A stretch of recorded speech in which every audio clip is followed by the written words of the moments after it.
So NeoBlast trial is a totally separate, different trial, and I'm really excited about that. So again, this is a trial that I've investigator-initiated, so that we've been working on, and it's for patients with muscle-invasive bladder cancer. And the standard of care is that they go for neoadjuvant therapy, and then they go for their usual cystectomy, and we restage them, but we're not having the ability to identify those who will be complete responder.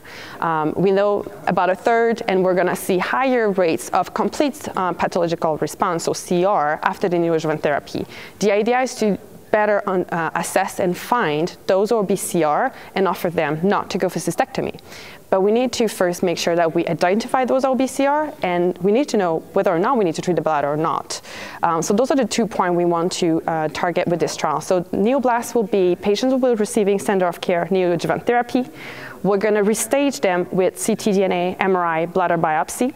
If they're all CR, non-evidence of disease by dose, we'll have them qualified as clinical complete CR, responder, and we'll randomize them to either active surveillance or bladder treatment. In this case, they're going to choose bladder chemo. Well, there are options to choose, but they're likely going to go for trimodal therapy, so chemoradiation of the bladder.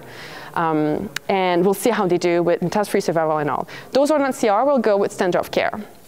So it's really, difficult to say, is this the perfect? We're trying to randomize patients to active surveillance or trimodal therapy if they're CR.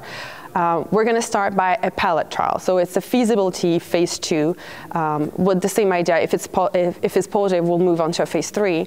But it's more like a safety feasibility first stage to see if we have patients to collaborate. And I've been working with patients and patient advocacy group to see what their feedback.